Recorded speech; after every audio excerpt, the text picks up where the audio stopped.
फिर से आखिर क्यों बरसाए गए नफरती पत्थर?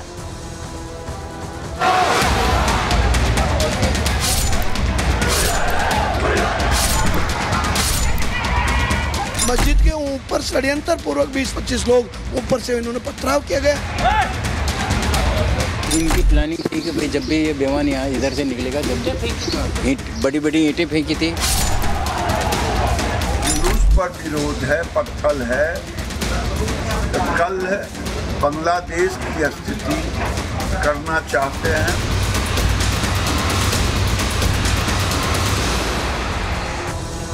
इस पर हम विस्तार से बात करें उससे पहले जरा ये तस्वीर देखिए। ये किसी के छत की तस्वीर है और यहाँ जो पत्थरों का आप इंतजाम देख रहे हैं वो यूं ही तो नहीं किया होगा। क्या पहले से कोई बड़ी तैयारी थी? आखिर इतने पत्थर इकट्ठा क्यों किए गए, क्यों जमा करके रखे गए थे? तैयारी किस बात की थी? किसी के घर पर यूं ही पत्थर तो नहीं इकट्ठा होते। आपके मेरे घरों में शायद पत्थर ऐसे इकट्ठा नहीं होते होंगे। ये दरअसल किसी और चीज की तैयारी थी, आस्था पर चोट करने की तैयारी थी। आखिर इबादत जहां होती है, जहां पर नमाज पढ़ी जाती है, जहां पर यहाँ पर नमाज पढ़ने लोग पहुंचते, नमाजी पहुंचते हैं, वहां पर पत्थरों का आखिर क्या काम था? ये सवाल इसीलिए क्योंकि ये तस्वीर अपने आप में ये प्रश्न खड़े कर रही है। और चलिए, ये पत्थर क्यों इकट्ठा किए गए थे, अब आपको उसका जवाब दे रहे हैं। ये जवाब उन लोगों के लिए जो पूछते हैं, कहते हैं कि नहीं ऐसा तो कुछ नहीं हो रहा। लेकिन देख लीजिए तस्वीर, देखिए जरा, ये देखिए भीलवाड़ा के शाहपुरा में क्या हो रहा है। ये मस्जिद आपको नजर आ रही है और यहाँ से ये बड़े बड़े पत्थर, ये देखिए ये बड़े बड़े पत्थर बरसाए जा रहे हैं। गिनती करते जाइए और पत्थरों की बौछार होती जा रही है। देखिए लोगों का हुजूम जा रहा है, यहाँ पर से रथ यात्रा जा रही है और इस बीच इस तरह के पत्थर बरसाए जा रहे हैं। मस्जिद से देखिए, हमने आपको तस्वीर भी दिखा दी है, मस्जिद से कैसे पत्थर उछाले जा रहे हैं लोगों पर। ये रथ यात्रा के दौरान पत्थर बरसाए गए, गिनती करते जाएंगे, बड़े बड़े पत्थर। चोटिल हो रहे हैं लोग लेकिन रुक नहीं रहे पत्थर। तैयारी इसी बात की थी और वो तस्वीर जो हमने आपको शुरुआत में दिखाई वो अपने आप बता रही थी। लेकिन कल दोपहर 3 साढ़े 3 बजे के बीच भीलवाड़ा के शाहपुरा में हुआ क्या है? तस्वीर तो हमने आपको दिखाई, लेकिन हुआ क्या है सिलसिलेवार तरीके से चलिए आपके सामने जानकारी रख देते हैं। क्योंकि बड़ी बात यह है कि कल यहाँ पर जल झुलनी एकादशी की यात्रा निकाली गई थी। कृष्ण जी की, विष्णु जी की, तमाम जो भगवान हैं हमारे आराध्य हैं, उनकी ये यात्रा निकाली जाती है और ये हमेशा से होता चला आ रहा है। और यहाँ पर जो कल यात्रा निकाली गई, इस धार्मिक यात्रा किले से शहर की तरफ ये बढ़ रही थी। लोगों के साथ यहाँ पर शांतिपूर्ण तरीके से आस्था में डूबे लोग आगे बढ़ रहे थे। लेकिन किसको ये नागवार गुजरा? ये सवाल इसलिए क्योंकि मस्जिद से यात्रा पर दनादन पत्थर बरसाए गए। हमने आपको तस्वीर भी दिखाई और बड़े बड़े पत्थर तैयारी के साथ रखे गए पत्थर, वो भी हमने आपको दिखाया। हिंदुओं की आस्था पर ये नफरती पत्थर खुलेआम दिन दहाड़े बरसाए गए, बिना किसी डर के वो पत्थर बरसाए गए। पथराव के बाद भगदड़ मच गई।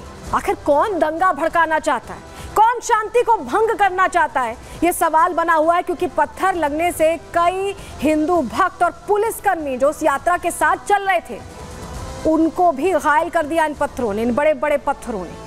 पत्थर लगने से कई लोगों को घायल होने की जानकारी है और पत्थरबाजी के बाद से ही हालात लगातार तनावपूर्ण बने हुए, स्थिति गंभीर बनी हुई है। यहाँ तक कि इंटरनेट भी बंद किया गया है। लेकिन भीलवाड़ा में जिस तरह से ये हुआ है उसको लेकर हिंदू जो समाज जो रथ यात्रा निकाल रहा था, जो शांतिपूर्ण तरीके से अपने आराध्य को याद करते हुए उनकी रथ यात्रा लेकर आगे बढ़ रहे थे, उनमें बहुत गुस्सा है। ये देखिए पत्थरबाजों पर एक्शन की मांग को लेकर हिंदू धरना प्रदर्शन कर रहे हैं। उनकी ये मांग है कि कार्रवाई हो। और आखिर हिंदुओं के त्योहारों से समस्या क्या है और किससे ये समस्या है? क्योंकि पत्थर तो मस्जिद से बरसाए जा रहे थे, इसको लेकर मस्जिद पर अब बुलडोजर एक्शन की मांग है। सुनिए क्या कह रहे हैं।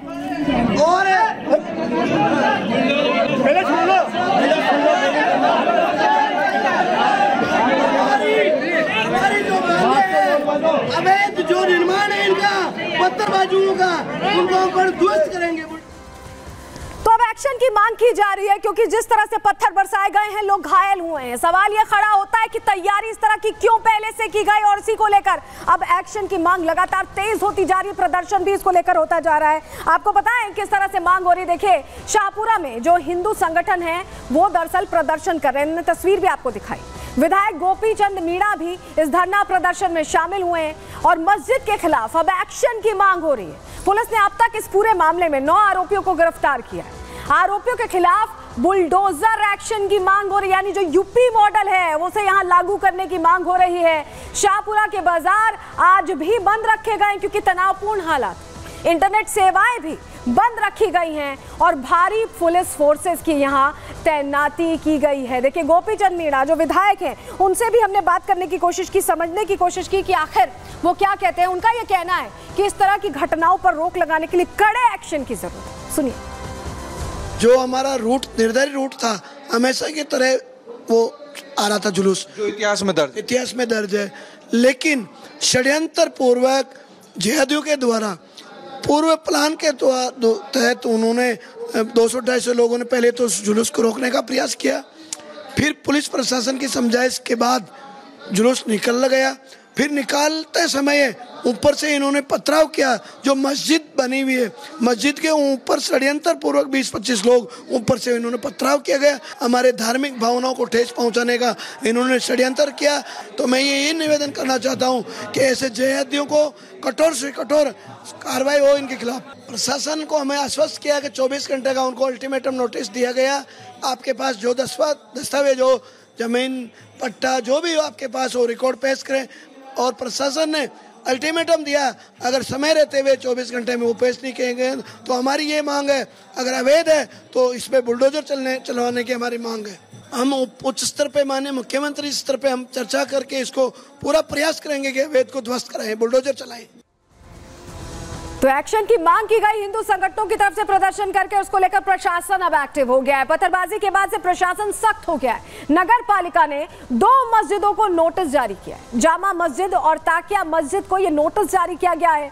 स्वामित्व और नक्शे को लेकर नोटिस जारी कर जानकारी मांगी गई है और मस्जिदों को 24 घंटे का समय दिया गया है, जिसके तहत उन्हें अब ये दस्तावेज पेश करने होंगे, बताना होगा, जानकारी देनी होगी। नगर पालिका ने बुलडोजर एक्शन की तैयारी शुरू कर ली है। अतिक्रमण कर बनाई गई जो दुकानें हैं उन्हें ध्वस्त किया गया, यानी जो मांग हिंदू संगठन कर रहे हैं बुलडोजर एक्शन की, वो यहाँ पर होती दिखाई दे रही है पूरी, क्योंकि लग रहा है यहाँ पर राजस्थान वालों को भी कि यूपी मॉडल ही यहाँ पर कारगर साबित होगा। मैसेज तभी लाउड एंड क्लियर जाएगा। सांसद भीलवाड़ा के दामोदर अग्रवाल से भी हमने बात की, उनका क्या रिएक्शन था, सुनिए।